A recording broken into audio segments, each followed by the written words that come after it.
Hello గుమ్మగుమ్మలాడే గుత్తి వంకాయ మసాలా కర్రీ రెడీ చేసేసుకుందామా. సో ఫస్ట్ దీని మసాలా ప్రిపేర్ చేసుకుందాము. ఒక బాండీలో 1 స్పూన్ ఆఫ్ వేరుశెనగుళ్ళు, 1 స్పూన్ ఆఫ్ ధనియాలు, 1 స్పూన్ జీలకర్ర, 1 స్పూన్ నువ్వులు, చిటికెడు మెంతులు యాడ్ చేసుకొని కలర్ చేంజ్ అయ్యేంత వరకు మంచిగా ఫ్రై చేసుకోండి.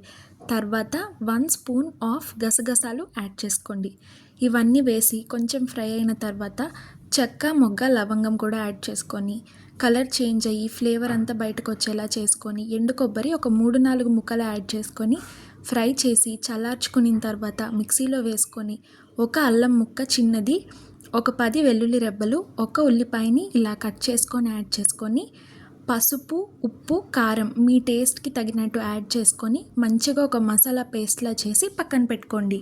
తర్వాత మన వంకాయల్ని క్లీన్ చేసుకోవటానికి వాటర్లో ఉప్పు వేసి వంకాయల్ని ఇలా 4 సైడ్స్ ఒక బాక్స్లా కట్ చేసుకొని ఆ ఉప్పు వాటర్లో వేసుకొని ఇలా చేత్తో నీట్గా అనుకుంటే లోపల ఏమైనా ఉంటే పోతాయి.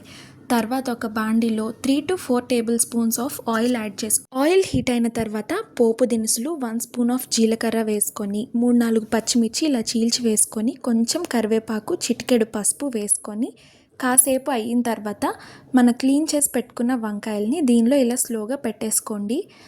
దీంట్లో కొంతమంది ఏంటంటే వెంటనే ఫాస్ట్గా వేసేస్తారు. అలా వేస్తే అన్నీ త్వరగా మగ్గిపోయి మిక్స్ అయిపోతాయి.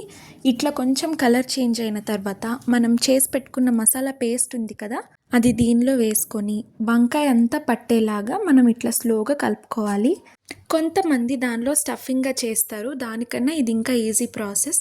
తర్వాత వాటర్ యాడ్ చేసుకొని ఈలోపు నిమ్మకాయ సైజ్ అంతా చింతపండుని ఇట్లా నానబెట్టుకొని చింతపండు రసాన్ని వేసి కుక్ చేసుకోండి. ఒక 5 to 10 minutes సరిపోతుంది. మీడియం ఫ్లేమ్లో పెట్టుకోండి. ఇక్కడ చింతపండు ఆప్షనల్ అనమాట. తర్వాత దించేసే టైంలో కరివేపాకు, కొత్తిమీరతో సర్వ్ చేసుకొని ఒక్క ముద్ద నోట్లో పెట్టుకుంటే చాలు, చాలా బాగుంటుంది.